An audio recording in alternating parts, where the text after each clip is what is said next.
Good evening, everyone. I have 7 o'clock and a quorum of voting commissioners, so I will open up the Mashpee Conservation Commission meeting for Thursday, January 23rd, 2025. Tonight, we are meeting in the Wacoya Meeting Room, Mashpee Town Hall, 16 Great Neck Road North.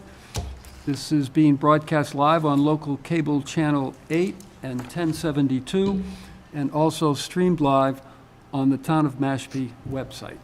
Before we do begin, if you would like to join me in a pledge of allegiance to the flag, please do. I pledge allegiance to the flag of the United States of America and to the republic for which it stands, one nation, under God, indivisible, with liberty and justice for all. Thank you. I'd like to start with a moment of silence. You might want to remember the victims of the wildfires in California.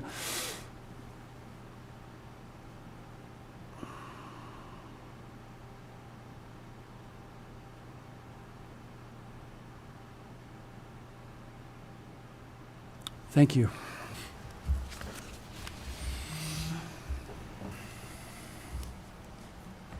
I'll start with public comment. If there's anyone here tonight that came to address the commission on a subject that is not on tonight's agenda, this would be the time. So if there's anyone that would like to speak with us, nobody here in the audience, nobody online that we know of?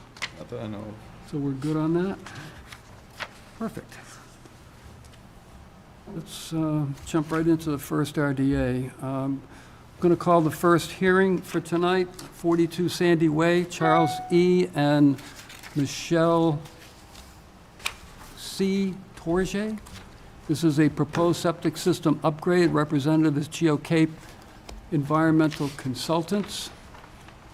This hearing is being continued from December 12th and January 9th.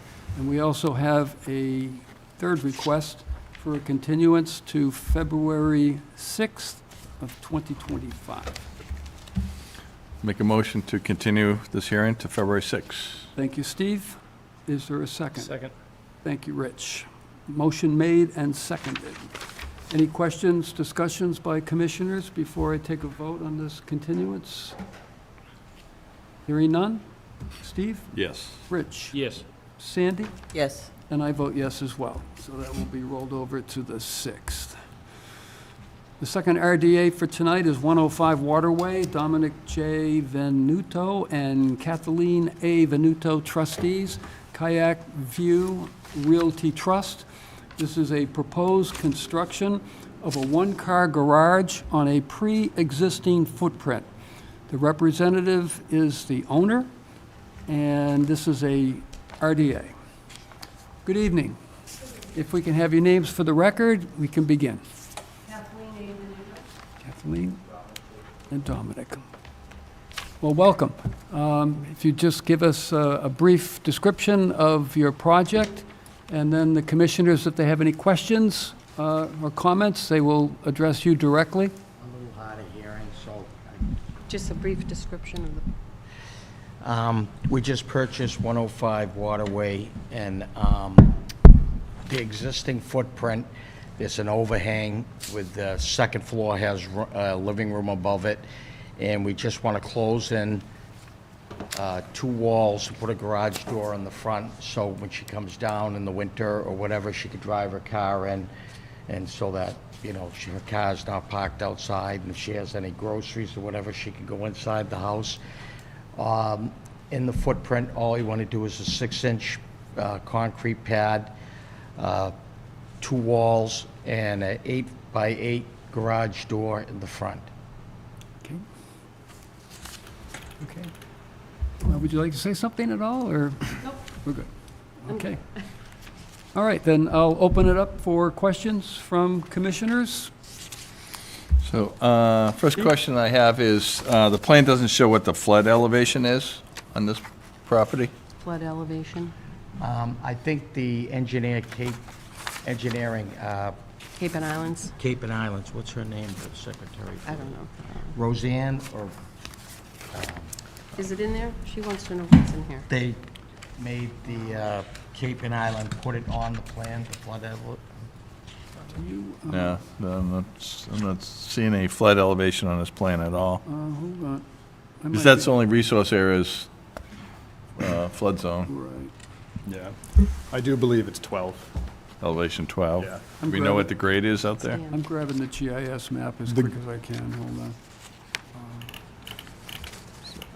Because I was looking at these plans, and there's no flood vents on this. 2 flood vents. I sent the plan in, one goes on the back of the wall, and one goes on the side of the wall, and it showed where they've got to go. I just bought them, they were like $300 a piece. There's 2 of them. Right, but this plan doesn't show any flood vents. There's one of those plans I sent in that does show where they... Yeah, I think he sent it to the building to, put it in the zoning thing, but not in this one. Other flood vents aren't on this one. We didn't realize you needed them for this one. I did, They were on the plan. that I sent to- I did talk to the building commissioner because I wanted to make sure, because I was curious as well. And he said they do have to have them, and that's just that. So he said for whatever purpose they're going to have, for whatever permitting purpose for zoning, they're going to Yeah. have to have flood vents put in. Okay, So they are going to have to do that. It's AE 11. So A11. okay. Looked it up. Right, what's the grade?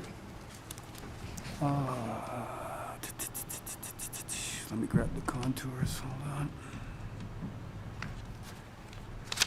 Cape and Islands. Forest. At the house, it looks like it's partway between 8 and 10. Okay, so it's only about a foot. All right, okay, Yeah, the rear of the house, almost going right off the plot plan is 10, and 8 kind of curves around the front of the house and wobbles through the driveway okay, area. so not that much, okay. Yeah, because they call out for 5/8 sheet rock, and that's not allowed in flood zone, so. Okay. So that's a building department thing. Yeah, you know, they'll pick okay. up on that. Yeah, As long as it's flood vents, I'm fine, so. I do know the commissioner said they have to have flood vents, because these are the plans that were submitted with the buildings originally. So Yeah. these were the plans that were given to us. That's what, I went over and talked to the commissioner, and he said they have to have flood vents. When it comes to breakaway walls and stuff like that, that'll be up to them. But it has to go before zoning either way, so. Okay. Yep. Yeah, it's underneath the house, minimal impact to the resource area, just as long as it has flood vents in it. I'm fine with that, so. That's all I have. Yeah, there's no coastal or velocity stuff going on there. No, just A zone, yeah, flooding. And it's across the street, so. Yeah, the bank across the street is actually fairly high, the coastal bank there. It's Yeah. a good 2 or 3 feet tall. So it's natural. It's not, well, there are some bulkheads there, but the section across from them is natural. Okay, Okay. anything else? And I'm assuming the crushed stone driveway is going to continue to the apron on the garage? Yes. Okay. And cobblestones on the side like it has all the way around it. Okay, Rich? Yes. Sandy? Anything? No? Neil or Shauna, we're good? All set? Okay, I have no further questions. Dan, would you like to weigh in on? No, this project was recommended as an RDA because it's simply existing footprint to a house. I did talk to the owner on site as well, to tell them that the thing that zoning is most definitely going to say is the utilities, because you do have a condenser under there. Those are going to have to go above the flood elevation when it comes down to it. They're going to have to get relocated, but zoning will cover that with you, and the building commissioner will as well. So, but that's why this was an RDA, because it's existing footprint. They're putting the foundation in that's flood compliant, and yeah, it's fairly far away from any resource area other than the flood zone. So, Okay, Mr. Chairman, make a motion for, Hold on, let me any just comment? see if is there anybody from the public that would like to speak on this? No? We're good? Okay, Okay, I'd accept the motion. can make a motion for negative determination for 105 Waterway. Okay, is there a second? Second. Thank you, Rich. Motion made and seconded for a negative determination. Questions or comments from commissioners only on the motion we have? Hearing none, I will take a vote. Steve? Yes. Rich? Yes. Sandy? Yes. And I vote yes as well. So the motion carries. It sounds bad as a negative determination, but that's a good thing. I think it's a good thing, That's a yeah. good thing in this case. You don't want a positive because there'd be a lot Okay. more paperwork. Okay. Okay, well, good luck. Good Thank luck you with the very project. much. You bet. Take care. Okay.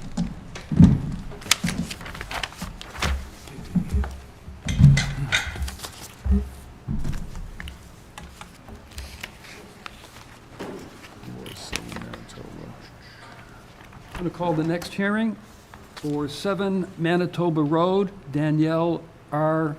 Ayot and Davis A. Ayot trustees for the Daniel R. Ayot Trust, 2012. This is a proposed septic system upgrade. The representative is Engineering Works Incorporated, and this is an RDA. So, They do online? we have somebody representing We do not. the owners? That's Pete McEntee. Yeah. Usually Pete, yeah. Did he log in? Last time he was here, he was, Logged he in, yeah. logged in, he zoomed yeah. in. You want me to- Zoomed in. So, Find out where he's at. Yeah, I haven't heard any word. Drew, if you're there, have you heard any word? No, no word. From my understanding, he was planning on attending. I don't know if it was in person or remotely, but because he had submitted the nitrogen loading calculations since I spoke with him, so I know he was planning on attending one way or another. Let me just text him, see if he answers. do you want me to just go on and we can come back to this? Yeah, Yeah, that's you it. At another Table time? it if you want. Yeah. Okay, so let's table that and we'll just move along. Hopefully he'll show up either through Zoom or you might hear from him. Yeah. He might be on his way. Okay, we're going to move to the next hearing for 524 Great Neck Road North, Verizon Wireless.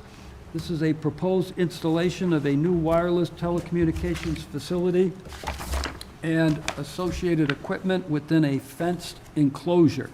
The representative is South River Environmental, and this is an RDA. So, They are on Zoom, both. they are online, okay. Good evening. Tom Zimmer, South River Environmental. Would you like me to share my screen so I can put the site plan up? Absolutely, one second. Sure. I can figure out how to do that real quick. Okay, can folks see that okay? Yes, we can. All right, great. This is a request for determination of applicability under the bylaw only. The proposed project is ultimately a new wireless telecommunications facility located at 524 Great Neck Road within an existing property owned by Verizon. The proposed facility is located about 50 feet off of the rear of the existing building within a forested area. You can see that there is an isolated vegetated wetland down here in the associated 100-foot buffer zone and then the 150-foot buffer zone. The only work that's actually proposed within an area subject to jurisdiction is about 300 square feet of grading to basically prepare the site for leveling to allow for the installation of the fenced area. So the actual monopole, as well as the equipment and the fenced compound is all located outside of the 150-foot buffer. So there'll be some minor vegetation removal, a couple trees removed, but at the end of the day, this area will then be restored and revegetated, probably with a seed mix, and then just basically allowed to revert to native conditions. We submitted an RDA because it is basically located in the outer 140 feet of the 150-foot buffer, and with the small amount of actual work proposed, we felt it would qualify for a negative determination. Okay. Is that it? Yep. Okay, thank you. The woman that's there as well, does she have anything to say? I didn't get her name.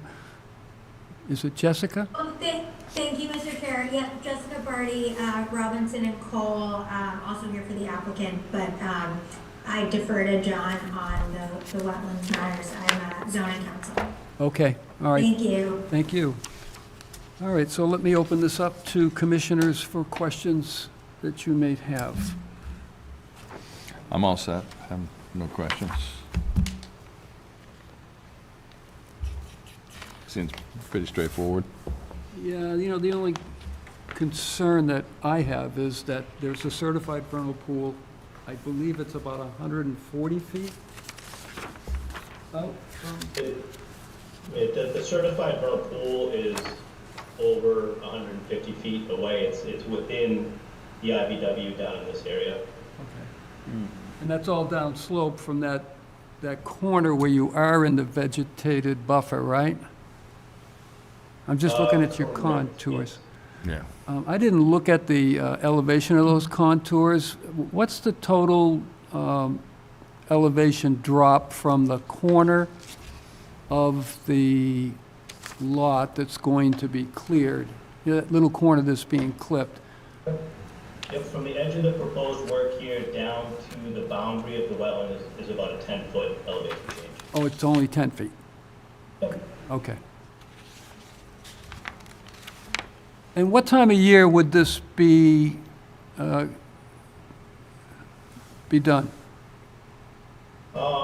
My guess, and Jessica, you can chime in here, once all the approvals are received, it's probably not going to be until late summer, early fall before they get to construction, so it would be outside of, any obligate species from a pool. Right. Breeding season. Yeah, It that would was, be past the time when the juveniles would emigrate from the pools. that was the concern that I had. And you said you would revegetate this whole area that's being clipped there, that corner, correct? Yeah. Other questions or concerns? There's a lot of stuff in there. I mean, there's a lot of vegetation in there already. I don't think much is gonna get down that slope to the pool. Do we want to beef up the erosion control on that corner just to be on the safe side? You know, if you just had a straw wattle and we got some really, you know, what torrential rains we get and it just overwhelms it? Yeah, but it's all wooded in there, Yeah, so even, a lot of undergrowth. What time of year did they say they were gonna do it? late summer or fall, Okay, so you have a lot of undergrowth there. yeah. But, they have the silt fence in there.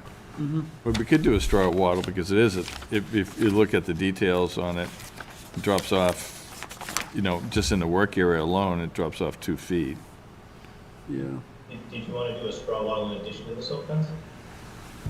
Yeah, that probably, I'd feel comfortable Yeah. having some extra erosion control there, just in case. yeah.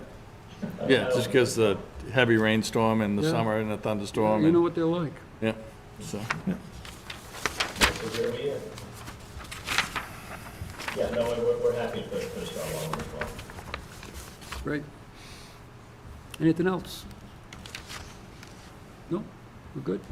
Dan, would you like to, what's that? Mashpee needs better cell service. No, this project's pretty straightforward. It's a very small section, and since they're going to be revegetating and now putting up a straw wattle as well as a silt fence, we have no concerns from us. So, not at all. We're good here. Anybody in the audience? No? Okay, I guess we're good. Okay, make a motion for a negative determination for 524 Great Neck Road North for Verizon Wireless with the conditions of straw wattle, along with the silt fence, and then just the area that's going to be affected, just revegetate upon completion. Okay. Is there a second? Second. Okay, thank you, Rich. Motion made and seconded. Negative determination, little extra erosion control, and revegetating the corner. Any questions, deliberations by commissioners on the motion? We're good? Okay, roll call vote. Steve? Yes. Rich? Yes. Sandy? Yes. And I vote yes as well, so that motion carries. Thank you. Thank you very much. Have a good night. You as well. Thank you, good night. Take care. Anything from Peter? No? No, haven't heard from him. Nothing? Okay, then let's go a little deeper. If he doesn't show, then we can just continue it to the next hearing. I guess we would have to. I'm going to defer to Drew on that one. Okay. Yeah. Let's wait. It would be a moment of necessity, I believe. So, or Yeah, whatever it's called, yeah. He would, I think it would be fine to continue on behalf of the applicant. That's what I would phrase the motion as, if it comes down to that. Yeah. I'm sure that, if Pete doesn't show up, there has to be some extenuating circumstances behind it. I think that would be perfectly acceptable to continue on his behalf, or on the applicant's behalf. Well, and he might show up. We'll And he might show up, yeah. we'll keep rolling and see what happens. Okay, going on to the next hearing. This is for 362 Monomoskoye Road, Todd A. West. This is a proposed removal of an existing dock, construction and maintenance of a new dock, ramp, and float. Representative is Cape and Islands Engineering. This is a notice of intent, DEP file number 433327.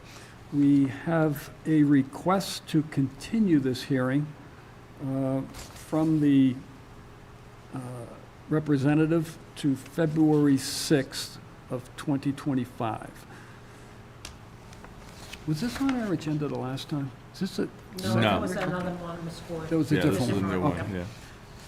All right. Was there a reason for that? Dan, do we know? I'm not too sure. Drew, was there rationale for the continuance? I didn't get a specific reason why, but I do know that the harbor master had also communicated that he didn't have time to review this. And so he had actually asked for a continuance after a continuance was requested by the applicant, so. Yeah. So there is a reason, aside from the applicant not providing one, that the harbor master needs more time to review the plan. Sure. Okay, Yeah. sounds good. All right, I would accept the motion. Yeah, so moved. Thank you, Steve. Second? Second. Thank you, Rich. Motion made and seconded to continue this to February 6th. Any questions, comments from commissioners? No? Roll call vote. Steve? Yes. Richard? Yes. Sandy? Yes. And I vote yes as well. So that motion carries. Moving on to the next hearing, 90 Wheeler Road, George L. Rice Jr. and Jennifer C. Rice. This is a proposed raise of an existing single-family dwelling, construct and maintain a new single-family dwelling, hardscaping, landscaping, mitigation, pool, and Title V IA septic system. Representative is J.C. Engineering Incorporated. This is a notice of intent, DEP file number 433324.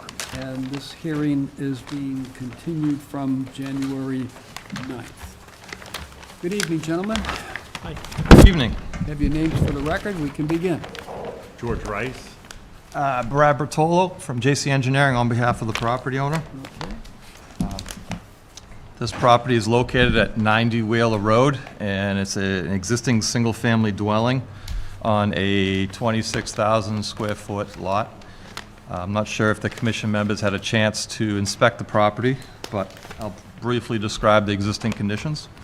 The house has a crushed stone driveway, small parking area at the top, then a long driveway that leads down to the north side of the existing dwelling, and a small crushed stone parking area in front of the dwelling. George is current owner. It's been in his family since 30 years. It was his in-law? My mother-in-law. Mother-in-law's house. Right. Absolutely got along with. So they're looking to make this more suitable for their use to retire in. They live about an hour away now. And primarily they're looking for first floor bedroom and a garage as part of their redevelopment. So that was considered when we looked at the layout of the house. The area around the existing structure is pretty much either grassed area or existing crushed stone. The area behind the deck down to the water is all grass. There's a couple random shrubs, but for the most part, the site is void of most native vegetation. The only area of vegetation that is native is more towards the street side of the proposed garage. The site is adjacent to a Shumat Pond, so there are a couple of resource areas besides the land underwater. The mean high water, or mean annual high water, touches the existing wall that's along the pond, and there's also an inland bank. that, under the local bylaw, is approximately about, I can think about 20 feet inland from the state definition of the inland bank. It's along the slope within the grassed yard. There's also a portion of the property, the western roughly third of the lot is within priority habitat. So this project was submitted to Natural Heritage, and they issued a no-take letter back in December. What's currently missing on this property is any type of stormwater controls. Currently, the property slopes from about elevation 80 at the street down to about elevation 50 at the pond. Portion of the property is wooded, but the rest of the property is either crushed stone, driveway, grass. There's some existing hardscape around the dwelling, a path down to the water, and obviously the existing dwelling itself. So as part of the project, we would like to request permission to raise and rebuild the existing structure. During the process between working with the property owners, we initially had just a tear down and rebuild, but we looked at doing a pool as well, just because of the issues with, every once in a while, Shumat Pond has bacteria in it and you just can't swim in it. So to allow for the pool, which we felt was more suitable to be on the rear of the dwelling, we relocated the dwelling relocated the proposed dwelling about 30 feet closer to the street and away from the resource area. We looked at utilizing the space and the footprint where the existing foundation is, where it's already excavated, to construct a standard in-ground swimming pool, between 3 and 5 or 6 feet deep. I believe it's going to be salt water treated pool, which is more common nowadays. And at the same time, there's a small shed on the property that is in fairly decent shape. We're just going to we would like to relocate it to the north of the proposed pool and patio. And on the second sheet, I do show a little small area of where the pool equipment would be. As you can see on the plan, a majority of the site work's taking place within previously altered areas, whether it's grass, crushed stone driveway, house, and existing hardscape. We also are proposing to shorten the existing driveway.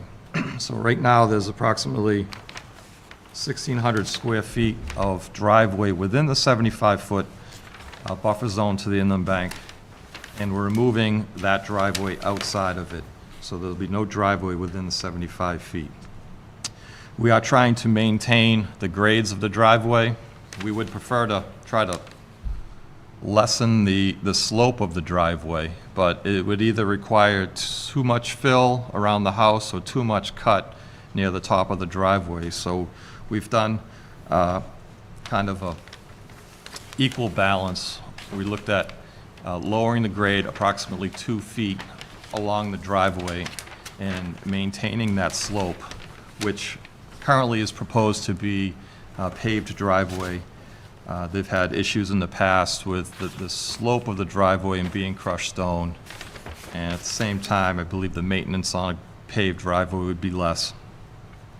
There's two benefits of lowering the driveway. One would be to kind of create a berm on the north side, so there will be no off-site impacts or runoff from the driveway to the north, since there will be a small, approximately 2-foot bank to the north of the driveway. We're moving it a little south, just to provide a little separation from the abutter. The driveway currently, just about along the property line, encroaches a little bit into the neighboring lot. You'll also see that we're proposing an asphalt berm along the north side of the driveway and the west side of the driveway.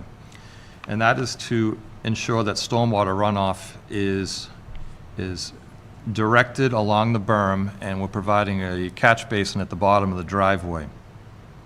We understand that we are increasing, we're making the driveway smaller, but we're changing it from a crushed stone driveway to pavement, impervious. It will increase the runoff slightly.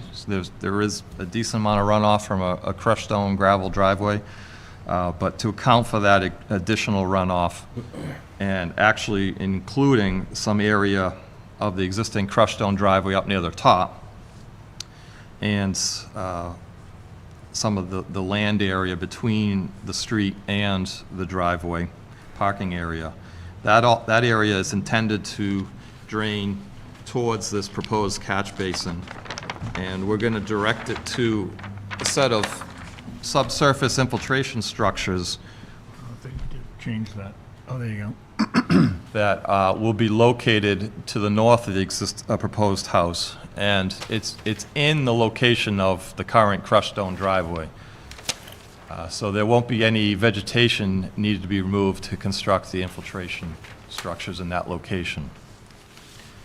The house itself, we are providing roof dry wells to all the downspouts that wrap around the existing proposed footprint. So any of the impervious areas created from the new house and garage will be directed to subsurface, so we have equal amount of infiltration, so we're not losing any land area that's going to be flow off site. And in the area of the proposed pool, that itself is obviously impervious. It'll be depressed. It's not really going to create any surface water runoff, but the area around the pool is a patio. We are providing some catch basins or yard drains, one on the southern edge, so we could capture the runoff that's between the house and the pool, and one at the northwest corner, which will capture runoff from the northern side of the proposed patio. That basically covers all the drainage that we are proposing. An equal or even greater benefit to this project is the mitigation that we're proposing. We are moving, for the most part, the structure away from the resource areas, and we're also removing some existing hardscape in a house that's a lot closer to the water than currently proposed. And that area shown in the green hatch counts for 2,300 or 2,600 square feet of proposed mitigation plantings.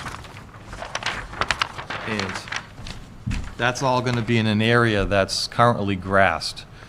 We are proposing to remove, which is shown on the first sheet, is about 4 trees that are within the 75-foot buffer zone. So we looked at, as part of the mitigation, we proposed 4 new trees within the mitigation area, spaced throughout that area that makes sense. And at the same time, we're also proposing some buffer plantings along the north property line to help buffer between the existing neighbor. And that's going to be either a mix of arborvitaes on the property line or red maple, holly tree, or eastern red cedar. We did provide a lot coverage table and kind of showed the existing and proposed coverages on the property. Native vegetation within the 75 feet. For the most part, it's just a small portion along the north property. The southern property does have some rhododendron shrubs. We are planning to leave those in that area, although there will be some minor pruning and removal in those areas where the proposed house and patio are right up against the rhododendrons. To the north of the proposed pool currently is crushed stone driveway. That's where the drainage would go. We're just anticipating that disturbed area to be grassed. There's a small section of additional rhododendrons to the west of the proposed shed. We're not anticipating any work in that location besides filling in a couple buffering plants in between the existing native vegetation in that location. So we are increasing the native vegetation within the 75-foot buffer zone from 237 square feet up to 2,718 square feet. And at the same time, we're reducing the driveway in that location within the 75 feet down to nothing, and shortening up the driveway. So we feel we have a fairly decent change to the site that will greatly impact the filtering of surface water runoff, the capture and infiltration, and provide more native mitigation for various species.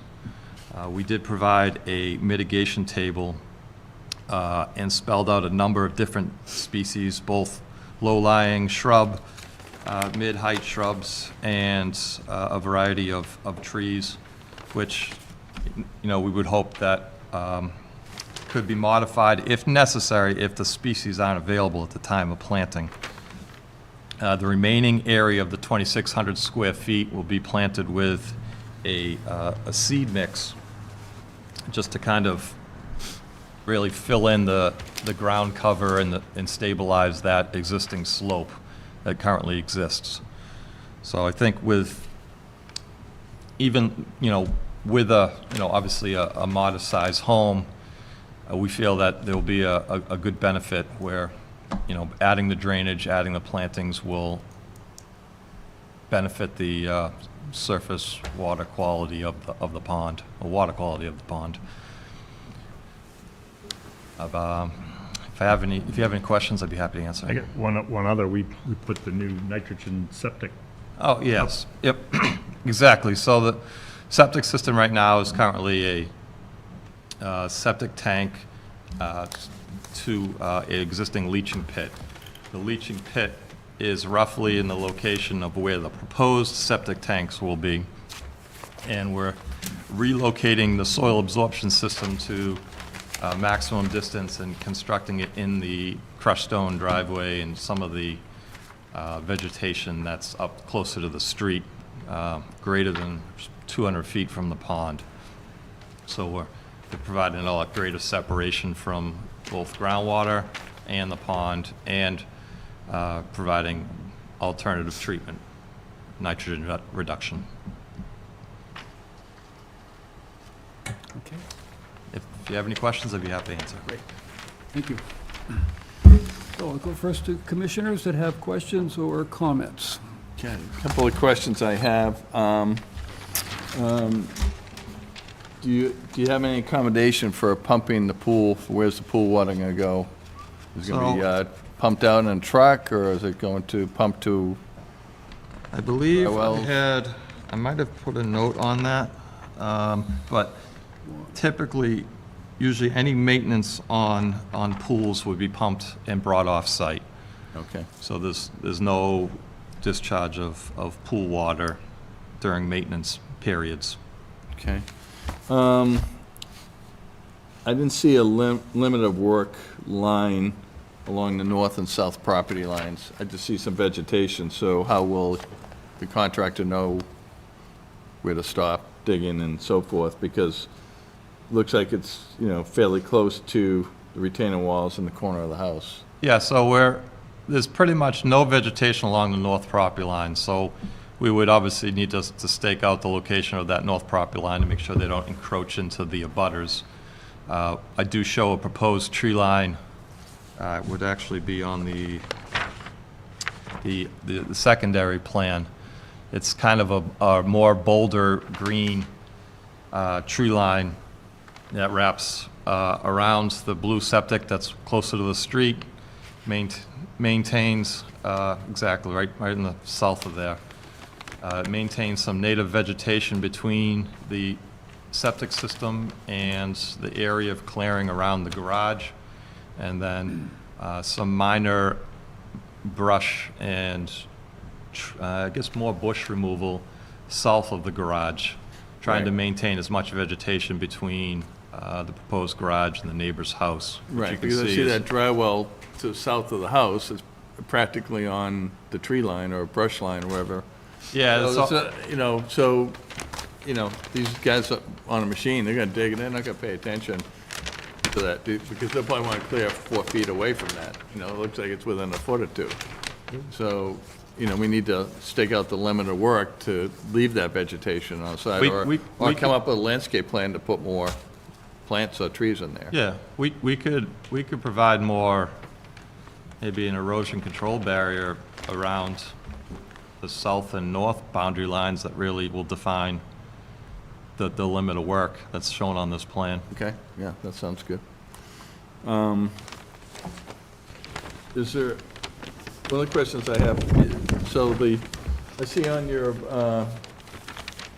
area calcs that the lot coverage is growing by 3 times. You're at 1374 and you're going up to 4,016. And that, I assume that all those numbers include the pool and the deck and the house and the garage. It doesn't include the hardscape around the pool? On the lot coverage Yeah. table, I have it broken out hardscape, so it's specifically dealing with the pool and the patio. I don't believe there's any other really hardscaping proposed around the site. And then I have it broken up with the pre and post driveway only, then structure, which would be house, porches, and then the native vegetation areas, which doesn't include the areas we don't plan on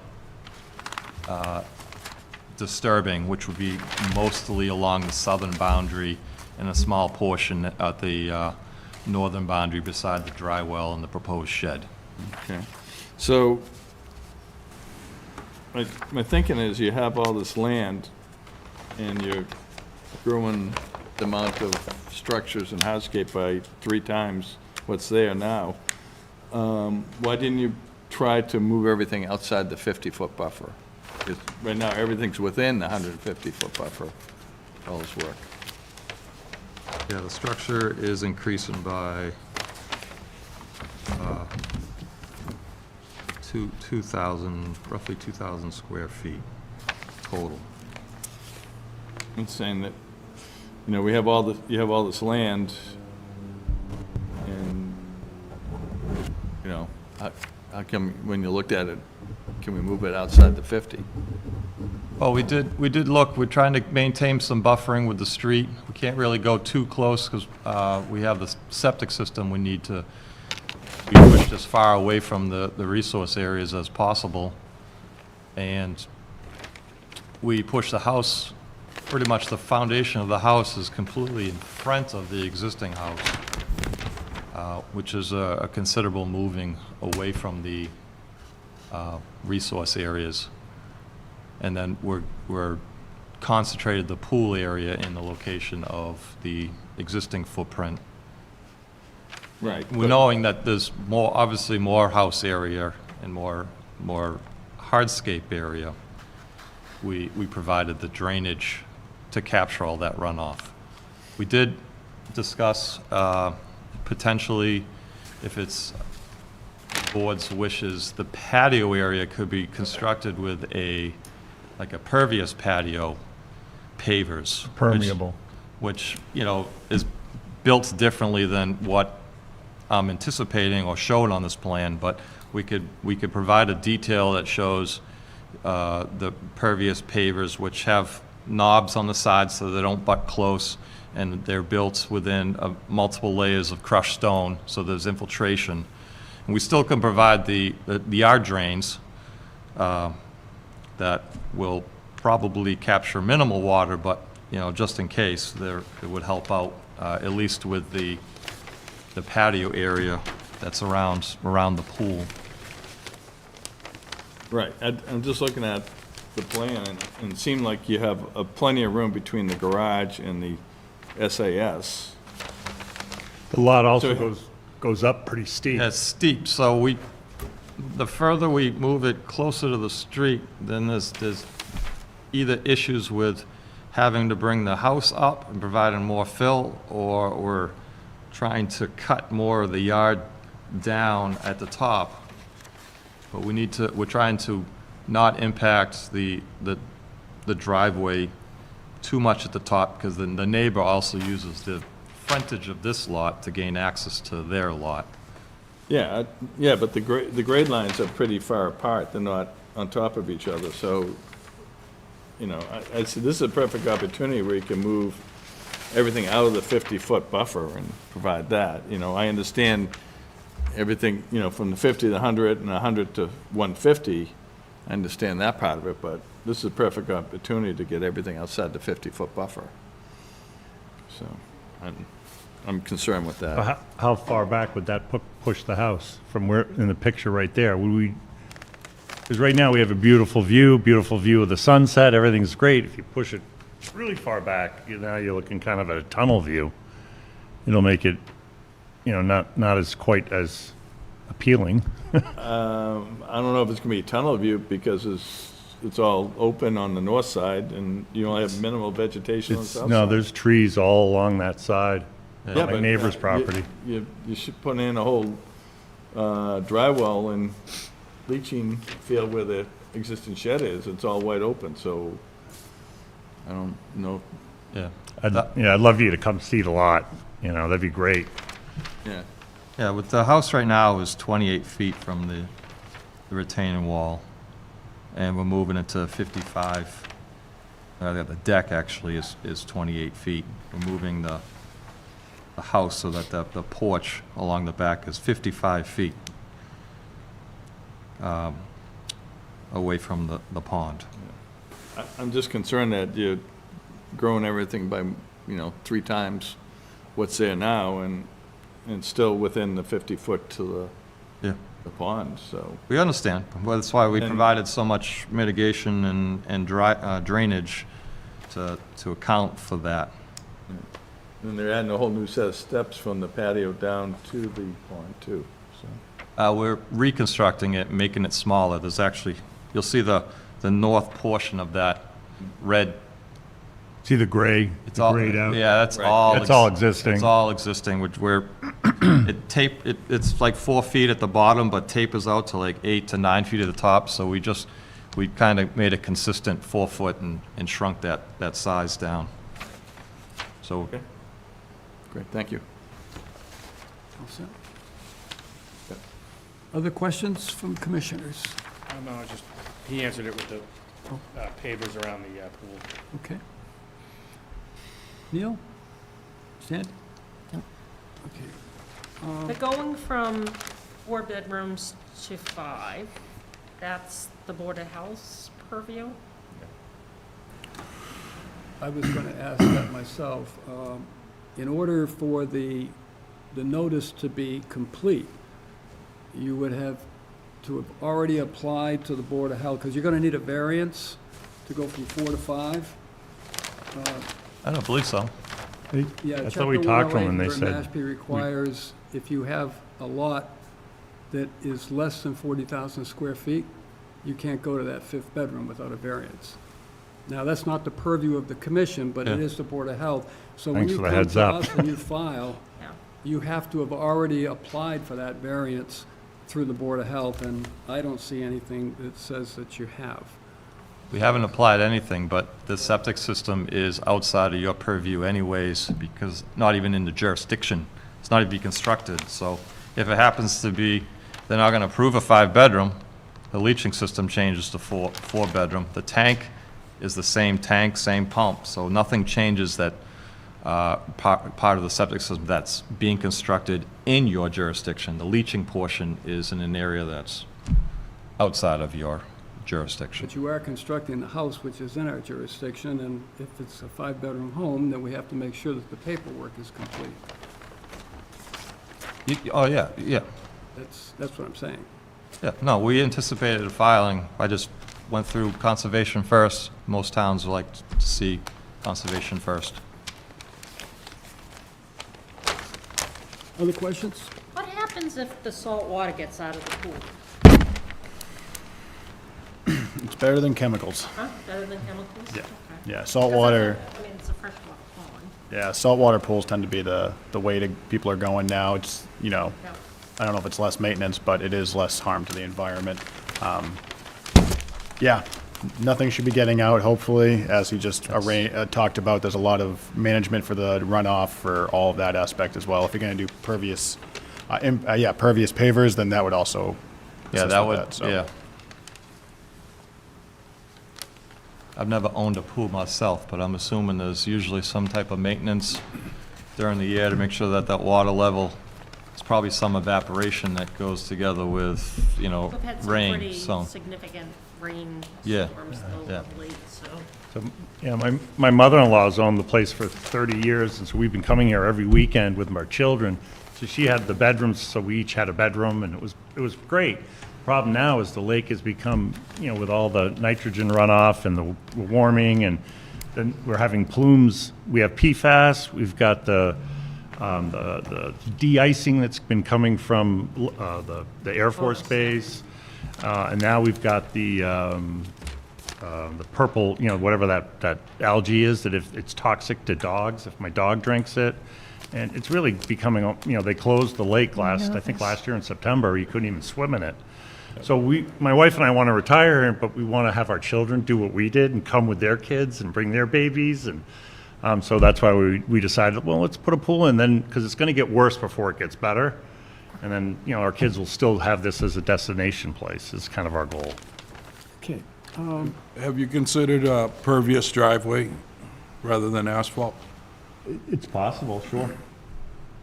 I didn't consider it just because of the cost, but if that makes a big difference, I'd consider it. I think you're pushing kind of, it feels like you're pushing the limits on this lot, given the resource area. Well, I mean, we the other option for us is to leave it the way it is, but I talked to a builder about that house, and the house is not built to standards. It's 2x4 construction. The ceilings are only 7.5 feet tall. Can't really fix that. I'm a 6'4" guy, and so it's just it needs a new roof, needs new shingles, needs new windows, needs new HVAC. I've got green and yellow bathrooms. It's great. It's a great summer place, but it wouldn't be something I'd want to retire in. I mean, we could look at maybe the parking area in front of the garage as something different. I think ultimately with the slope of the driveway, a paved driveway would be better to drive on, especially in the wintertime. But I don't know if that's, we initially had it as like crushed stone in the front, but there's too much maintenance. In the wintertime, my mother-in-law would park her car up top, and she'd walk down the gravel driveway. So we had to buy her, a life alert because, it was just icy and dangerous. She couldn't pull down to the house. Right now, when it rains, there's literally rivets, ruts in the driveway, and all the water and the sand are just washing right down to, into the pond. I have one more quick question. Sure, go ahead. So Steve. the areas on the plan that not shown in the dark green, are they all gonna be lawn areas? Dark green? Well, you show the dark green along the edge of the property in between the garage and the SAS. And is the rest of the open areas gonna be lawn? Yeah, so some lawn area between the garage and the house, the tree line around the garage. Might have some typical, mulch beds like you typically do for a house. The north side of the house, at the end of the driveway, anticipated grass. Right now it's crushed stone. The green hatched area is not grass, so that's the mitigation area. And, yeah, just talking the open areas there. Yeah. Okay.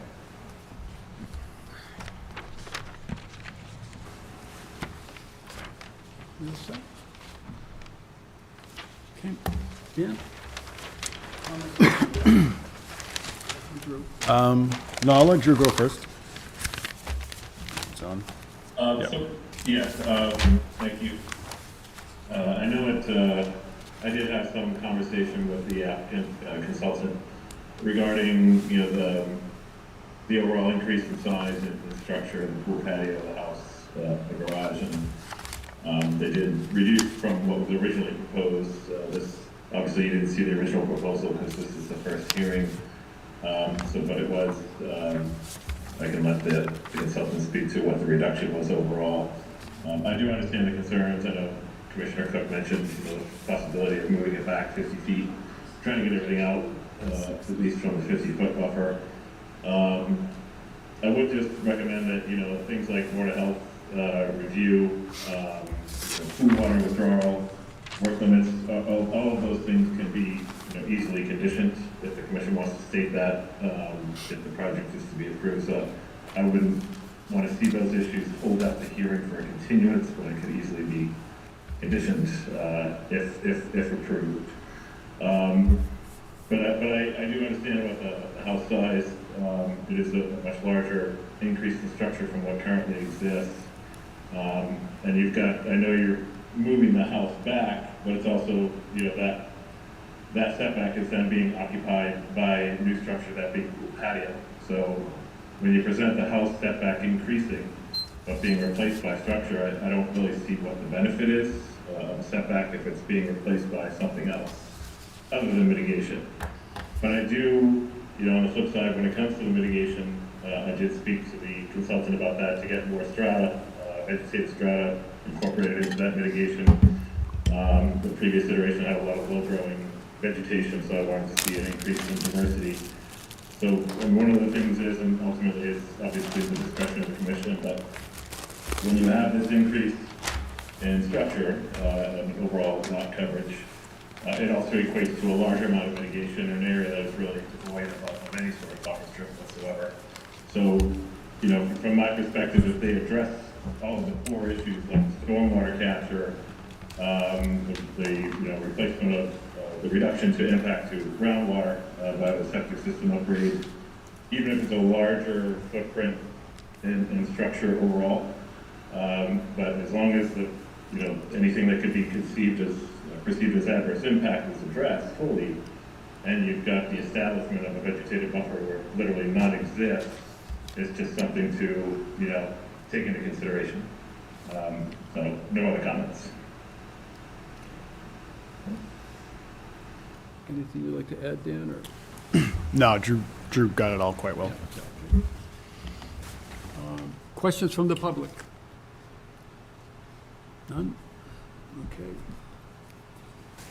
I think that, if we do modify this and have a pervious paver patio and a portion of the driveway being pervious, maybe just the parking area in front, maybe we could look at doing a similar, either crushed stone, or he does the pervious pavers to have a more solid surface that doesn't seem to want to plow away in the wintertime. That would definitely help with the infiltration and the surface water runoff. We're still providing runoff that captures most of that area anyways, but it's kind of a backup to the infiltration that'll take place within those areas.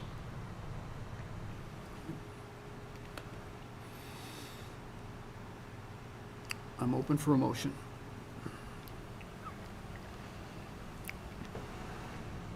I think this plan needs to be revised. I'm not gonna make a motion. You won't move it as presented? Yeah.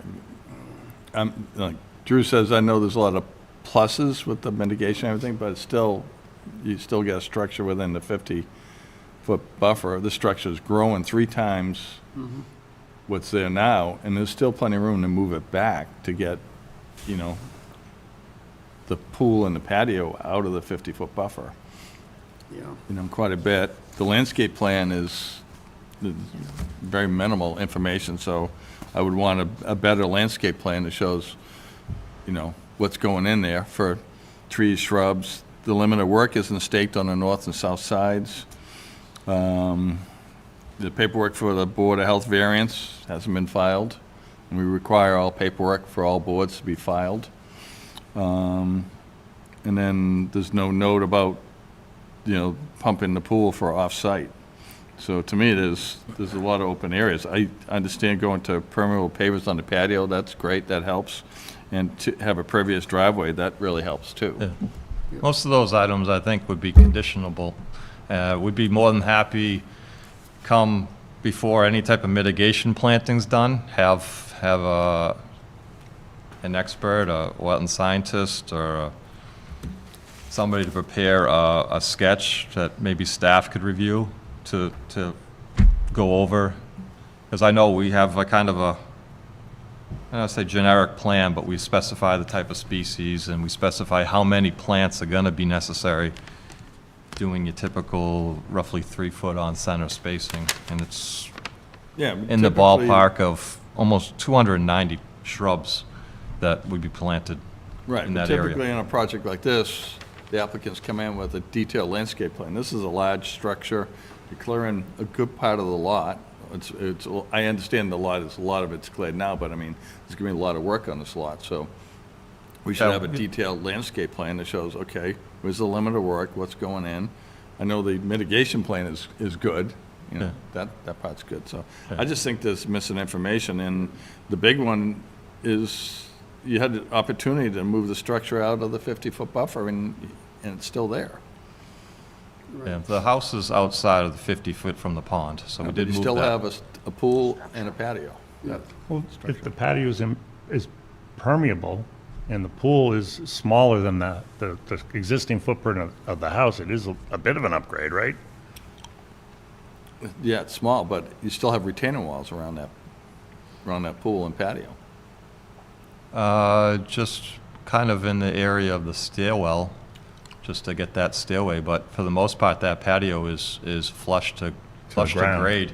The way it's situated with the elevation of the house and everything, we have very minimal topo changes around that One pool of the area. reasons we did what we did, yeah, so we didn't It's- have to make those changes. It's still gonna need some sort of wall to hold the patio back, whether it's a foot high or 18 inches high. Nope, grade's all level. There'll be edging around it like your typical edgy, except for the very south side, but that's where, we're proposing some grade changes because we're tying into an area that was currently the walkout basement, and we're bringing that grade back up to probably almost where it originally was. We're carrying those contours straight across.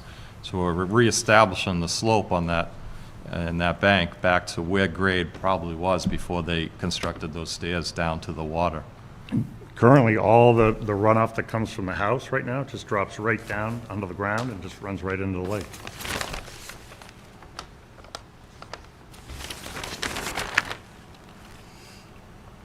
So is that a fence you're showing in red going around the pool? It's an orange. We have a fence, a safety fence around the pool to meet building Okay, code so that's not a requirements. wall, that's a fence. To meet building code requirements, yeah. Okay. That wasn't, okay.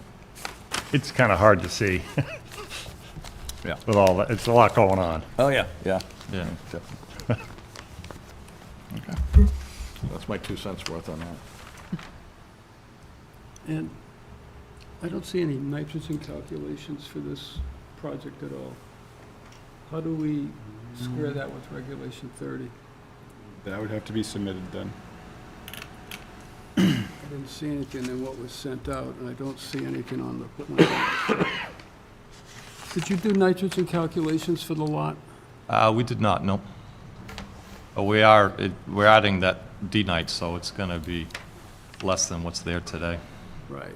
We have regulation 30, which certainly addresses the system, the septic system, but it addresses everything else. Any kind of runoff that's being captured and put into groundwater, doesn't matter. We have a set amount of nitrogen that you can't exceed coming off of that lot. And without those calculations, we have nothing to go for here. So there's a lot of missing pieces. Even for You know, systems I- that are you're outside taking your it- jurisdiction? Excuse me? Even for septics that's moved outside of your jurisdiction? Yeah, because you are working within our jurisdiction, so there is nitrogen coming off of that lot. So we need to be sure that it doesn't exceed 19 milligrams per liter. which typically your runoff, coming off of driveways and roofs and everything else isn't going to, but when you put the septic system in as well, then you may, without seeing those figures. I'd like to see those figures. You're gonna have to have them for the Board of Health anyways, and you will have to apply to the Board of Health for that variance. Technically, your application isn't complete with us because you haven't made that application to the Board of Health. So there's a lot of pieces that, Could we do that? when I look at this project and I listen to Commissioner Cook's concerns and what other people have asked for, I hate to continue the whole thing down the road again, but Well, can we get some determination a little bit? Is it possible? Because if I keep going to spend this route, and if Steve says, I'm not going to approve it unless it goes back 50 feet, and other people feel the same way, it'd be nice for me to know that now. Sure. If that's possible. I just am trying to determine if I'm going to retire here, Right. or somewhere else. I And hear that's you. what I'm trying to yeah. I'm spending a lot of money, so I'm happy to do that if you think that would make it so we could do this. let me speak with voting commissioners. Rich, how do you feel about getting everything out of that 50-foot buffer? Are you okay with what we have here, or would you like I to? guess I'm kind of okay with what they have here, kind of what staff had said. Obviously, the pool is within it, but the upgrades that they've made, I think, certainly help the property and the mitigation plantings. I think what they're saying too is to have a detailed landscape plan to come and say what you're actually planting, I think would be helpful as well. Sure. Okay. Sandy? I'd like to see it moved out of the Out of the buffer. I tend to agree. You might not be able to get it completely out, but if it could be pulled back even halfway back, some type of a compromise. It's an opportunity where you haven't done a single thing. I know you spent a lot of money on plans. Yeah. But if you haven't done any of the work yet, it's certainly worth considering, in lieu of the fact that we have all these other pieces that need to fall into place as well. Okay. I may just, I'm going to be honest, I probably am not going to do that. So I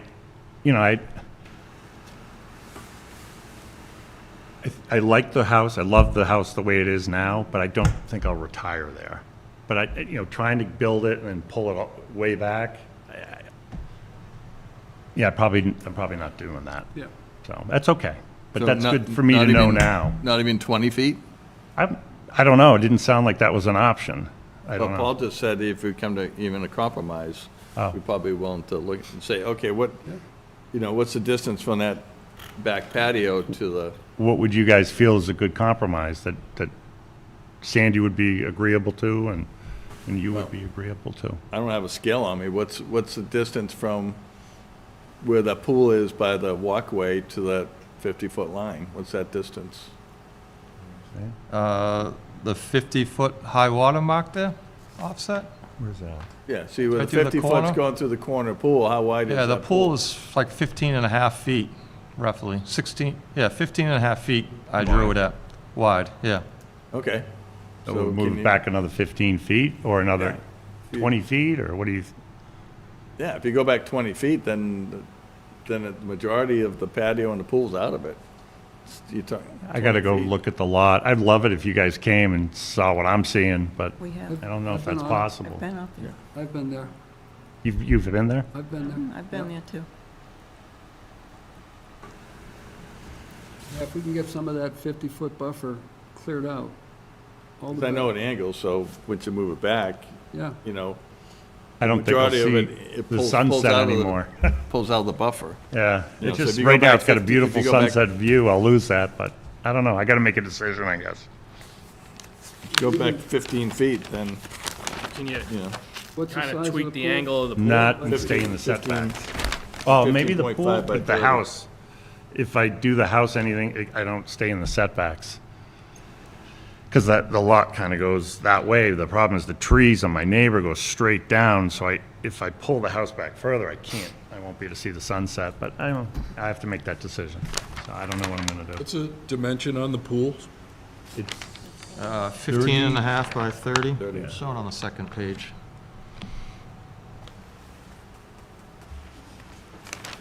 Get rid of the pool. Get rid of the pool. good. How about it? The pool's, 15 and a half by 30? non-negotiable for No, you? the pool's negotiable. The only reason I added the pool, I'm on a lake. I added the pool because the lake is unswimmable at times, and I think it's gonna get worse before it gets better. So I would consider taking the pool out, but can you guys tell me what's going on to mitigate the lake and fix the lake and how long that might take? Because that's the problem. If my kids can't come and swim in the lake and it's dangerous to have babies or dogs drink it, or that's my issue. That's the only reason I added the pool.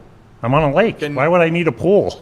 Well, can you, okay, Well, you're in so, a lake, in a beach community. Yeah, that's what I'm saying. But So- I added it because I want to do what my mother-in-law did, and it make it a destination spot for my kids to come.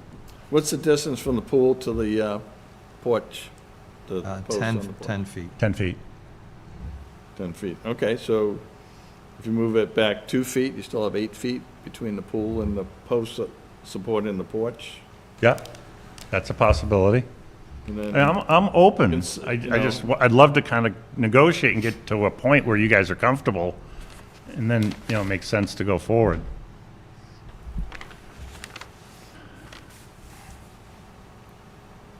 no, yeah. That's it, if you can try to, I don't know if 20 feet's gonna make it. Even 15 feet's not gonna make a lot of difference to slide things back. I understand the 15-foot setback, you might have to slide the house to the south a bit or rotate it a little bit, but, to slide that back or go down from 48 feet down to 46 feet or something like that for the house, I don't know. Just, might come up with a number of small tweaks on a bunch of different pieces, just to move the pieces around to make it, It's hard for me to do that in a vacuum and then come in and then someone says, oh, well, Yeah, I think this commission's open for working with you Okay. on different tweaks here and there.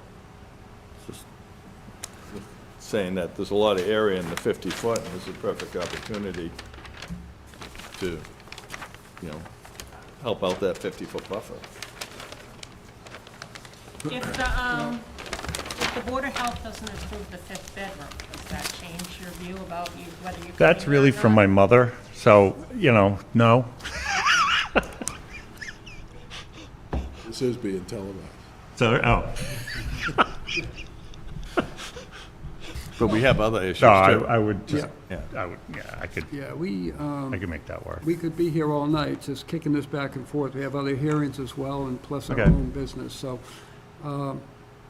Yeah, well, From what I'm hearing is, we have several missing pieces, a landscape plan, trying to get this pool kicked back a little bit to salvage some of that 50-foot buffer.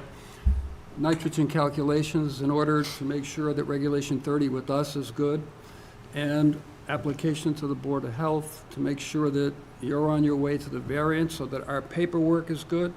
So these are a lot of pieces, and Yeah, I limit don't of work s- taken. I don't see a willingness for any motion. I'm sorry, what was that?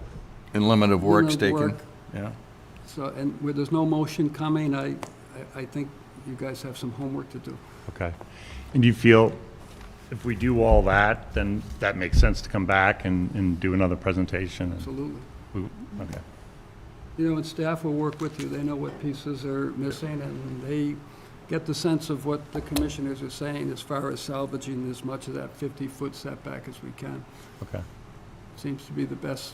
That's what I'm gathering from everything. I'm sure you are as well. Sure. I don't know what kind of time you'll need to put all those pieces together. That's, for you to figure out. And I don't think we'll be able to do anything in the next week to submit for the next hearing, so at least what's our schedule? following Dan? hearing. So that'd be, 6. yeah, the next one's February 6th, so you'd be looking at either February 20th or into March. Say again? You'd be looking at February 20th or into March. Getting to push Yeah, this off another yeah, year. February 20th. 20th, yeah. okay. February 20th. Yeah. So, yeah, no set times right now, just so you know, but February 20th is what you're on for, so. Yep. Okay, so Well, thank you for your time. don't leave yet, because we have to vote on that continuance. Is there a motion? Yeah, make a motion to continue 90 Wheeler Road to February 20th. Okay. Second? Second. Thank you, Rich. Any discussions? You know what you need to do. You can always check with staff as well. Thank you. Okay? we'll be in touch. Let me do a roll call vote. Steve? Yes. Rich? Yes. Sandy? Yes. And I vote yes as well. Yeah, thank you. Thank you.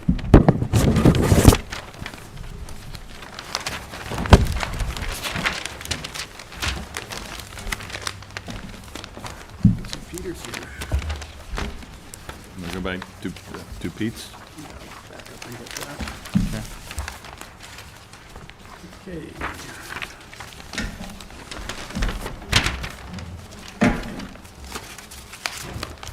Calling the next hearing for 7 Manitoba Road, Danielle R. Ayotte and Davis A. Ayotte, trustees of the Danielle R. Ayotte Trust, 2012. Proposed septic system upgrade, representative is Engineering Works. This is a request for determination of applicability. Hi. Good evening, Peter. Good evening, yep. Peter McEntee with Engineering Works, representing the AOTS at 7 Manitoba Road. We're just proposing to upgrade the septic system with no variance within an open area. We don't anticipate any removal of existing vegetation and intend to restore the backyard as it was with lawn. So, pretty straightforward. No variances are being requested by the Board of Health, so we're meeting all of their requirements.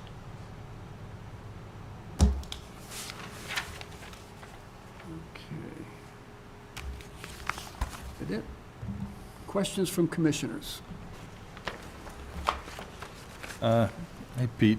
On the back of those, all new trees going in behind the SAS? They have a hedgerow right now of arborvitae, so we're going to be working outside of that. Okay, that so area. they're Nothing good to stay. proposed, it's just all existing vegetation. Okay, yeah, I couldn't tell whether it was new Yeah. or not there, so. Our work limit is, along that hedgerow. Okay. No, that's it, pretty straightforward. So, thanks. Sandy, any questions? We have no nitrogen calculations? The nitrogen calculations were handed in, yes. Yeah, And, those weren't in our Oh. packet, Sandy. Oh, I did have them. okay, thanks. I didn't see it in there. It is a reduction, yes. So-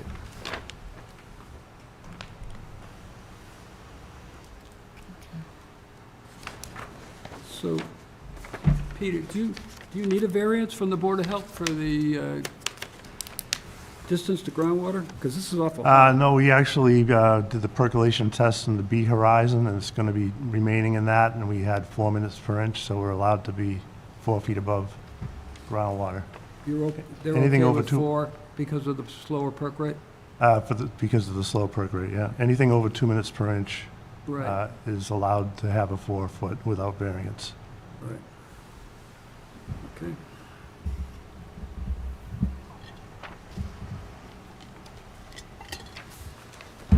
And this is a sledgehammer component, correct?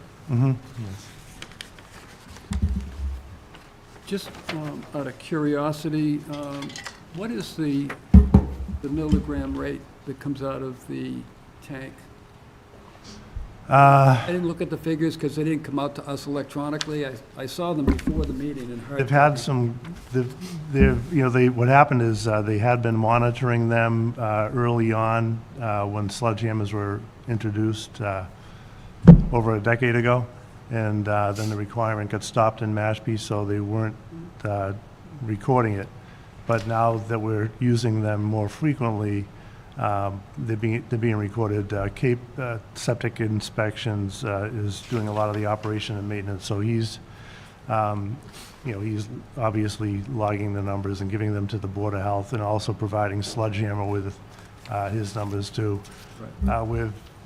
We've got some good readings that are lower than 10 parts per million in some cases, but there've been some high ones, and we are wondering whether some of the higher ones are attributed to fertilization that's going on in the soils after the septic systems have been installed. So I can't tell you how many, but it's something we're watching and trying to address so that we can keep them down, so. The testing is being done in the distribution box, so. In the I'd love to D-box see some itself? lysimeters in the soil absorption systems to see, what it is within the foot below them, but we haven't got that far Yeah, yet. that would be a nice place to have it, wouldn't it? Yeah, so, But obviously, it'd be a little bit less, I Mhm. mean, once it gets through there. yeah. The more we get in, the more data we get, and we see how well they're working, which is Yeah. really, Yeah. How about up at Mastech, are they doing anything up there with them? They had been, but they've gone to a different location in the Midwest where they're doing some extensive testing. So they're doing So, some of their yeah. own stuff, yeah. Yeah. Other questions from commissioners? None? Dan, anything you would like to weigh in with? No, this is pretty straightforward. This is an upgrade to an IA system. So, yeah, the numbers are lower with it, so no concerns from us. Okay. Drew online still, or is he? Yeah, no other comments other than I made a recommendation that, any reestablishment of lawn, meet the lawn standards. Yep. Under Reg 31. Okay. Anything from the public? Nope, no comment there. So I would take a motion. Okay, Mr. Chairman, make a motion for negative determination for 7 Manitoba Road with the condition of adherence to lawn standards under Regulation 31. Okay. Is there a second? Second. Thank you, Rich. Motion made and seconded. Up for discussion amongst commissioners? Nothing? Take a roll call vote. Steve? Yes. Rich? Yes. Sandy? Yes. And I vote yes as well. Motion carries. Thank you. Thank you, Peter.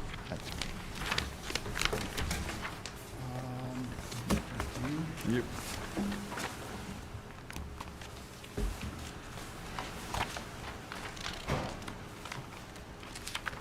Never gonna make that 8:30 call now. No. I think we would have if the other hearing wasn't so long ago. Yeah, exactly. Okay. Next hearing is 231 Vineyard Reach Condominium Association, proposed invasive species removal and management and construction of a retaining wall for erosion prevention. Representative is Wet Tech Land Design. This is a notice of intent, DEP 433328. This hearing, we have a request from the representative for a continuance to February 6th. I know when he was here last time, he wasn't quite sure he was going to be able to get everything together for us, especially about species in the pond, and we had a listing for him, so. He had quite the list, and he was not ready for it. He wasn't ready. Okay. So, did he felt confident that he'd be okay for the 6th? Very much so. Okay. Okay. Yep. So I'll make a motion for 231 Vineyard Reach to continue to February 6th. Thank you, Steve. Is there a second? Thank you, Richard. Any further discussions? Hearing none. Steve? Yes. Rich? Yes. Sandy? Yes. And I vote yes as well. So we'll see Wayne on the 6th. Okay. Next hearing is 50 Kim Path, Beth A. McGinnis, trustee. Beth McGinnis Family Trust, proposed raise of an existing family dwelling, single-family dwelling, construct and maintain a new single-family dwelling with deck, stairs, dry wells, associated appurtenances, landscaping, and a Title V IA septic system upgrade. Representative of Cape and Islands Engineering. Hearing is continued from January 9th. It is a notice of intent, DEP file number 433325. And we are good to go.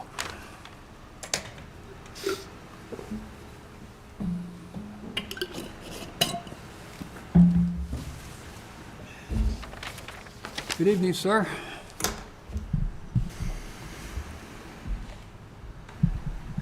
Good evening, Mark Dibb with Cape and Islands Engineering. So we presented this project at the previous hearing and tried to respond to the commissioner's questions. One thing we added was along the westerly side and northerly side, you'll see a dimension on the westerly side, there's a dimension between the walls. Basically, the existing wall on the property to the west and our wall is about 3.9 feet or 4 feet, as well as the one you're hovering over. That is 4.7 feet from our wall. And what we also did was add the top of the wall, top and bottom of wall elevations for both of those walls. The one on the west is top of wall is 8.04, bottom wall is 6.9, so that's a wall that's only about a foot and a tenth high, you know, so the wall is only about this high at the tallest point, and then the land blends in at each end, and the wall to the north is about a foot high. And the reason we added those was to show that, number one, if there is some channelization of floodwaters in between these walls, it's going to be almost, it's going to be very minimal, because almost immediately as floodwaters come up, these walls, the smaller ones, become overtopped. You know, the water will be able to gradually continue to disperse around these properties. I mean, as floodwaters come in from the east, you know, it'll flow in for a very minimal time. It'll channelize a little bit until these walls overtop, and then the water will just go where it wants to go. The other thing we did, we had originally tried to keep the grass strip around the outside of the wall. So what we've done is revised the plan to be mulch and native plantings all the way around this structure. So that should, to the extent it can, it would definitely slow floodwaters more than just grass. It's really everything we can possibly do around this site, given the constraints and elevation requirements of the septic system. And the other component of just the existing grades is the property. So another factor in flood zones is when the water flows in, you also have to have a way for it to get back out again. Both of these, from north to south, the site is a gradually sloping site, so, you know, there's allowance for floodwaters to recede as well. The other, we did relocate the D-box. It's allowed to be under a patio, but for ease of access and monitoring and things like that, we did relocate that out from underneath the patio. As well as I did update the nitrogen loading calculations. One thing that needed to just be adjusted was the lawn area on the proposed calculations. It did not reflect one of the intermediate design changes we did as a result of talking to staff. And the other is under the initial parts, I tried to expand some of the calculations a little bit, and described, I think, the particular question from Chairman Colombo was what the actual flows were based on.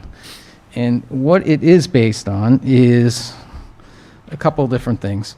Number one, in Title V, a single bedroom is given 110 gallons per day.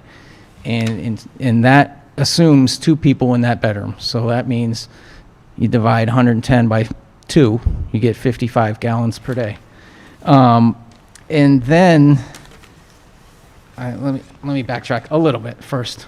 So this form that Mashpee created to calculate nitrogen loading is based on the technical bill from Cape Cod Commission that was done.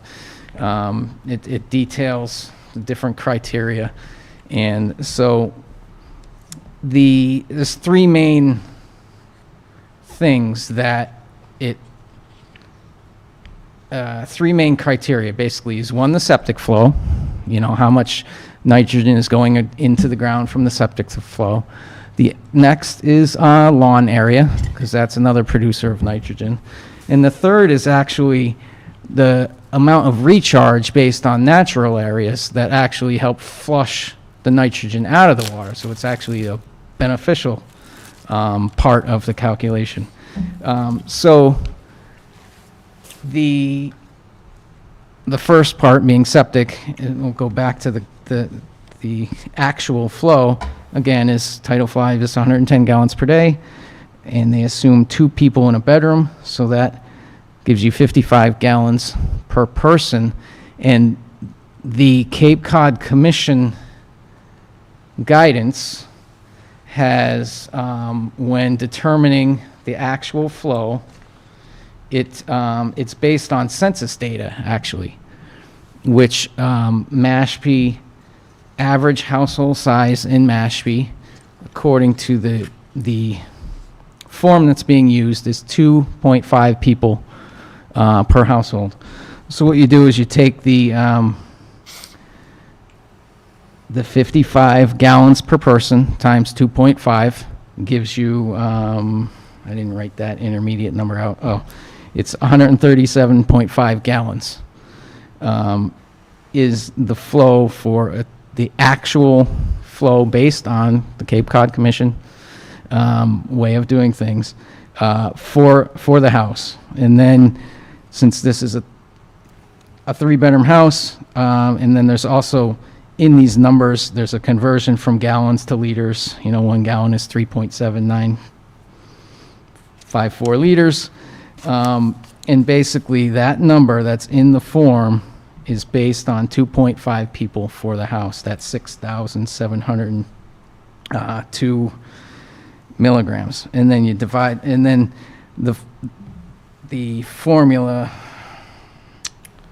so when you see the actual load is then that number 672 times, because that's the actual loading rate per bedroom, and then that's times 3, the number of bedrooms in the house. So it's it's based exactly on the Cape Cod Commission nitrogen loaded bulletin 91-001. And then, so then it considers that flow, it considers lawn area as positive nitrogen things, and then the natural areas actually help dilute the nitrogen-filled water. And, it uses all those criteria because you could, for this lot, this is a very small lot. I mean, you could have a 5-acre lot that would result in much lower nitrogen numbers, even though, a 3-bedroom house on a 5-acre lot puts the same amount of nitrogen in the ground from the 3-bedroom house, but it looks much lower on these calculations because there's all that land. You have one house for 5 acres versus this is 10,000. You could have, in this area, you have 15 houses, or whatever the math is. So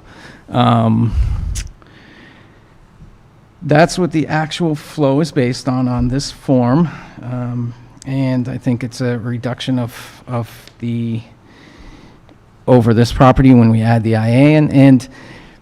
In order to just recap, to create a flood compliant house, a Title V septic system with the appropriate groundwater separation, and then also to minimize grading and fill on the site, which is a required thing. That creates the walls. And otherwise, I think we've reduced down to 10% grass. There's a lot of, right now, this is a house and grass, basically a little bit of landscaping in front with a paved driveway. All the every surface, even the patios, the walkways, the driveway is all porous material, and we're providing drainage that does not exist today, and the IA nitrogen reducing system. So I think it's you know, it's kind of what needs to be on the site to upgrade this house to flood compliancy. Because as soon as you do that, it triggers the IA, it triggers the septic system. And then we added all the porous material. So I'd be happy to answer any other questions. Thank you. Questions from commissioners? No, I'm fine. I think you answered all our questions from last time. Yep. Eddie?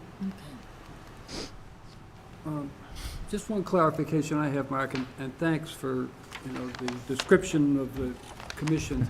That is the form that we are using from the Cape Cod Commission. Correct. Yes. So, if I'm hearing you right, you're saying that these figures are for 2.5 people. But yet it's a 3-bedroom home, so on any given day, there could be 6 people.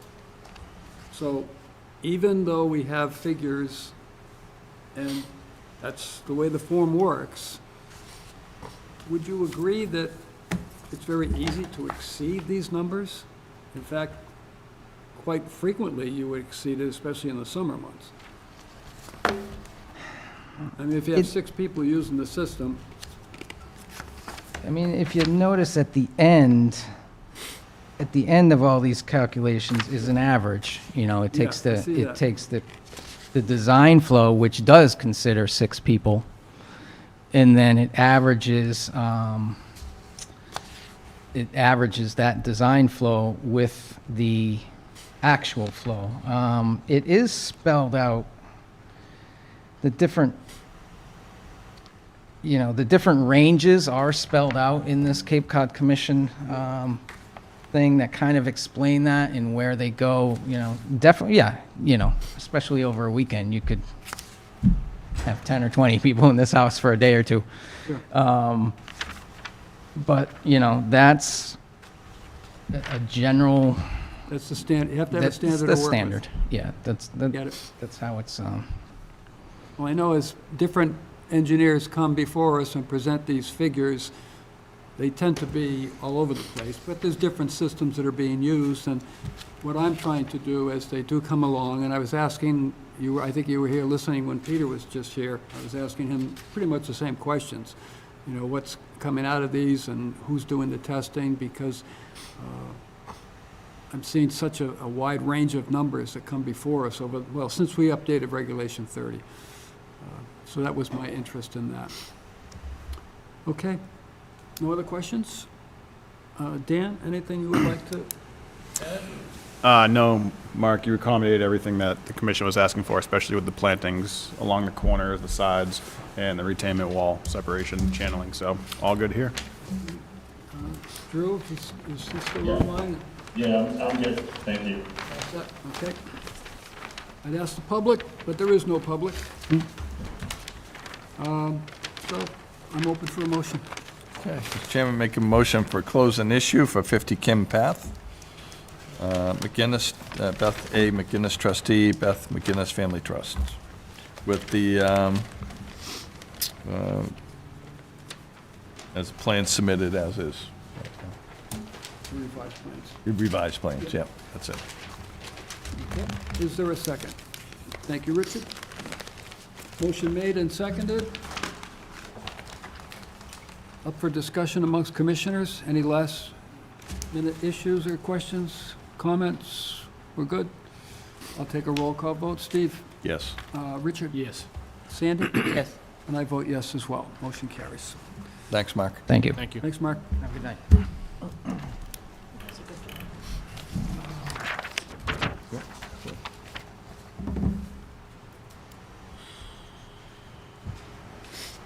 think we're through them. We have one certificate of compliance for 55 Horseshoe Bend Way, J. Thomas and Louise L. Lowry, and that inspection passed. That's DEP file number 433158. Okay, going back up to the pre- and post-hearing agendas, we have a draft set of minutes for November 7th, 2024. These are executive meeting minutes, and those eligible to vote that are here with us tonight would be Steve, Sandy, Rich, and myself. And as a reminder, until that session is resolved, even though we do vote to approve them, those minutes are still held until we're finished with our business on that situation. So let me ask those that are eligible to vote, did you have a chance to look at those? You okay with them? Any changes, additions, deletions? Okay. They all look good to me? Yeah, that's fine. Okay, then I would accept a motion on those. So moved. Thank you. Is there a second? Second? Thank you. Any further questions? No? We're good? I'll take a roll call vote. Steve? Yes. Sandy? Yes. Rich? Yes. And I vote yes as well. So those minutes are approved. Moving on to discussion.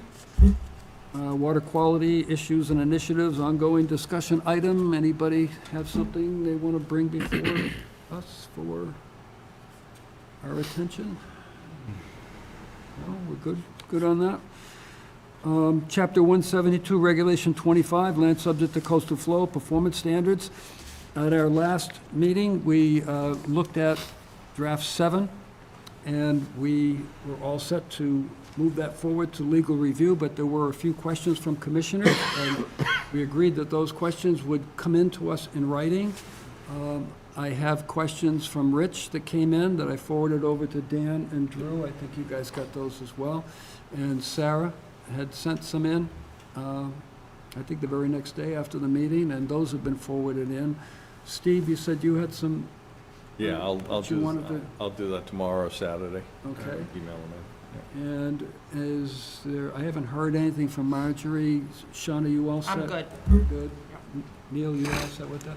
All right, so Steve, when yours come in, then yours and Sarah's and Rich's will go along with the draft, and that'll go out to legal counsel, and they can take a look at everything, and again, it's still in draft form. It'll come back, and at least we'll have some answers to not only the questions that you people have brought up, but I'm very concerned about one of the performance standards, specific numbers for septic.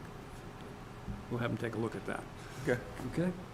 So that's where we are We with. want to, just real quick, do we want to put like a date for me to, because I had to submit a request for legal services form to the town manager's office in order to engage legal counsel. So I just want to, I am going to be away on vacation starting tomorrow and coming back next Wednesday. So would next Wednesday sound good for a deadline to establish so I can get that off to legal counsel for any additional comments? Yeah, That would that's be fine. fine. Okay. Yeah. Steve's going to have his in by the weekend, I think. Yeah, by Saturday. So, Okay. I don't know if Alex had any comments on it. yeah, I didn't hear from her at all. The only one that I got that came directly to me was from Rich, and that's why I forwarded that over to both you and Dan. And I Okay. haven't heard from others, so.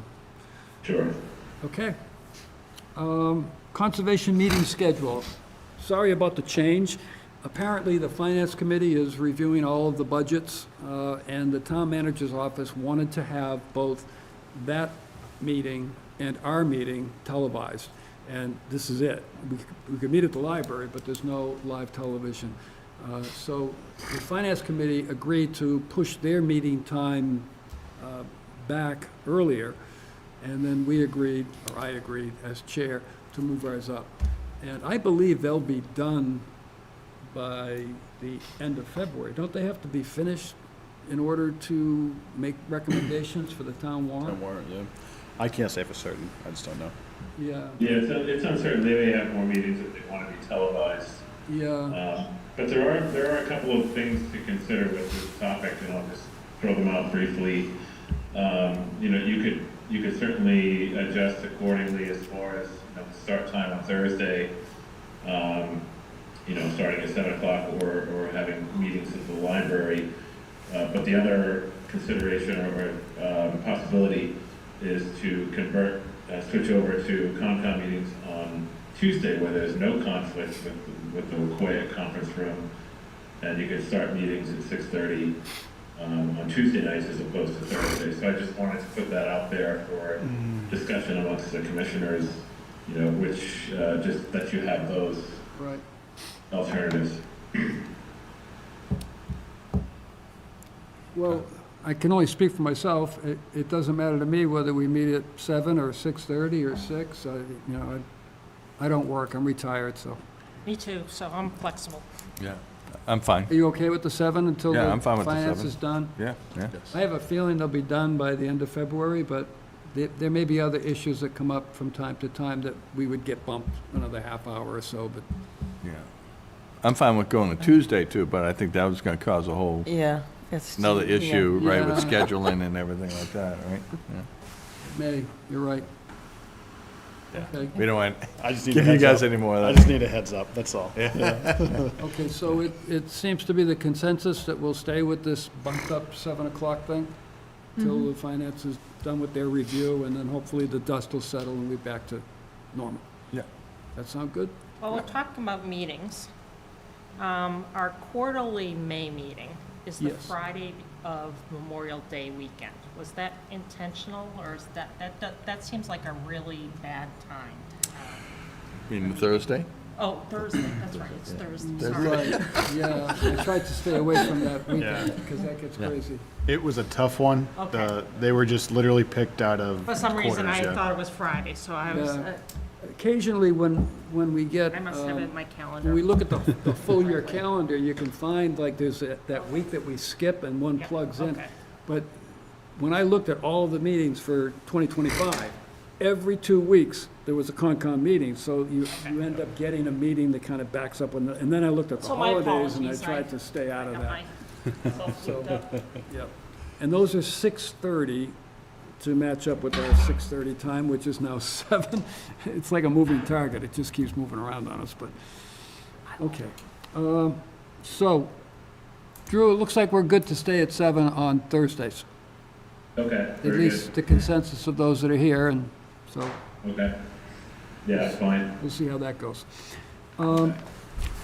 You probably received via email the Massachusetts Conflict of Interest Law training. Those of us that have already taken it, we got notified through Deb Kay's office. So that's up and available online now, so you should mark your calendar and get that done. I forget the cutoff date. February 10th, February 15th, Yeah, it something was like early that. February. Yeah. We didn't mind today. I didn't get anything. You did yours today? You didn't get It's it? time consuming. I'm done. I did mine Monday. I will Over an hour, confirm then and get they say that, it make it is. a I sent thought out. do you have to do Gone it on every the year? commission. I had done it at the station as well, because I have to do it, but I Yeah. did it probably 4 months after that, and I had submitted it to Stacy in the office probably 4 months ago, so Yeah. I don't know if I need to. All right, I'll just check. I'll check to make sure everyone got the email, and then I'll check with the clerk to see if she has Okay. yours. Yeah. I think good for 2 years. Thought they would, I forget. 1 year. 1 year? 1 year, yeah. Okay. Yep. I was having wonderful flashbacks of compliance training. Okay, so updates. Dan, I'm going to turn those over to you if there's things there. I think there are a few things you want to fill us in with. So yeah, so when it comes to Red Brook Culvert, Upper Quashnet, and the Mashpee River grants, the whole grant proposal team is organizing public outreach for the Red Brook Culvert as well as the Upper Quashnet. So I have some meetings coming up next week, and there'll be public outreach meetings that will be posted that people can attend. Also, it's for gaining community support as well. So those will be, you'll be probably seeing those pop up around town or getting emails about those. And then the next was, Drew, you want to touch upon Chop Shake? Yeah, so, Chopstick Bog, the excavation, construction phase basically is completed. Sunco, which is the ecological contracting company that was hired to do the work, has pulled out all of the erosion controls and fencing and everything that they brought in that was required to be on site during construction. So now we're just waiting for the springtime to see what pops up in the seed bank that's been exposed. And then Sunco will come back in, do some grading of the access road around the bog, just because it's got roughed up on machinery, but they didn't want to go and do the grading now, the ground's frozen, so they'll come back in the spring, do some additional seeding of grass along that access path and road. And then we'll wait to see what comes back and if there's any supplementary plantings that need to be added based on, the regrowth of, that exposed seed source. That'll be addressed at that time. And then we just move into a long-term mitigation and monitoring period to study what comes back and use it kind of as an educational tool for wetland restoration. Drew, I have a question. I know there's been some talk about the barn that's there, dismantling the barn and moving it to another location as a historical feature, whatever that might be. What kind of an effect is that going to have, if any at all, if they're still contemplating that and we're finished with the restoration, is that going to be a problem, getting in there and dealing with that? No, because we, right now, like prior to the restoration, there was a road, encircling around the entire bog complex is wide enough for a vehicle. Much of that has been narrowed with the wetland restoration, but there's still a path, a roadway, a wide enough road being left and to be maintained for access for vehicles. And it goes through one of the access gates off of into a Newtown Road or a Hollow Road and leads right up to the barn. So we're planning on maintaining the width of that just for future maintenance access into the parcel with vehicles. And I would also say that I know that I met with the Mashpee Historical Commission, and they wanted to know what the status of that sorting barn is, and there was some discussion, and I think a subsequent application to CPA to do a feasibility study about moving it off-site to a different location. Yeah. This is all under the concerns about the isolated location currently of the barn, and that it's subject to vandalism and has been vandalized relatively frequently in the past.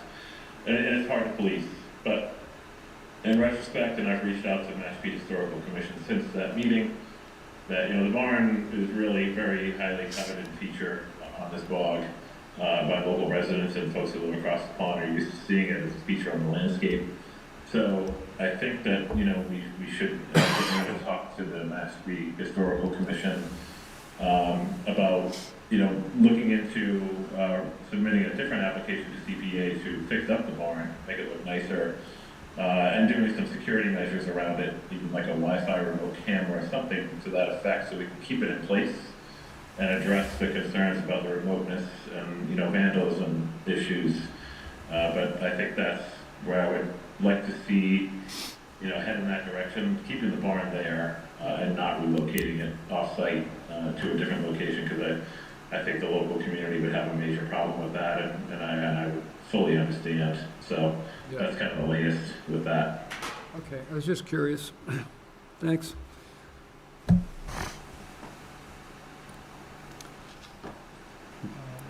And then for the rest, herring season's coming up, so next month I start organizing counters.